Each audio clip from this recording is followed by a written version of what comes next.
ठाकरेंना सल्ले देणाऱ्यांनी आपले अवयव तपासावेत. ठाकरेंचे आमदार खासदार फुटले तरी लोकांचा भरभरून पाठिंबा आहे. आज तरी तो दिसतो आहे. ते जंतर मंतर व शिवाजी पार्कवर दिसलेच. त्यांच्यावर टीका करणाऱ्यांचे अवयव रात्री 90 लावली तरच काम करतात असे दिसून आले आहे. भाजपने दम देऊन जी मेगा भरती केली, वॉशिंग पावडरमध्ये धुवून वॉशिंग मशीनमध्ये सुकवून वाळवून इस्त्री मारून ठाकरेंवर भुंकायला सोडले.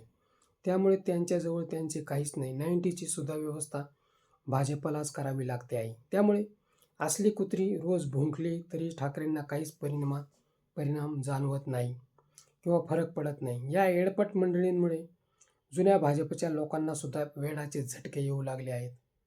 मुख्यमंत्री सुद्धा त्यांना त्यांचा पक्ष वाचवायचा सल्ला देत आहेत. महाशय, तुम्हीच कपडे बदलून त्यांचा पक्ष फोडला. आता ते तुमच्या कपड्यांनाच हात घालणार. हेडचाळे करू नका.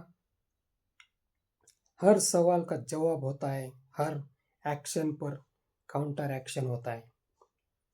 चोरून सत्ता मिळवायला मजा वाटते. चोरीचे काटे रोतायला टोचायला लागले की गुदगुल्या होतात.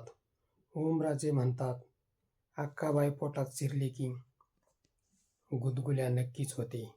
मित्र, हा व्हिडिओ कसा वाटला ते कमेंट बॉक्समध्ये सांगा आणि ॲक्शन मराठी चॅनलला सबस्क्राईब करा.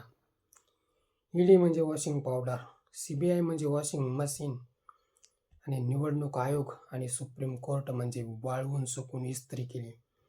अशा व्यवस्थेमध्ये ठाकरेंवर भुंकायला कुत्री सोडलेली आहेत. त्या कुत्र्यांचा बंदोबस्त वेळेवर होणारच आहे. मित्रो, ॲक्शनवर काउंटर ॲक्शन ही होतच असते. ठाकरेंवर जी ॲक्शन झाली त्याची आता काउंटर ॲक्शन होताना तुम्हालाही दिसेल. कमेंट बॉक्समध्ये याबाबत जरूर लिहा.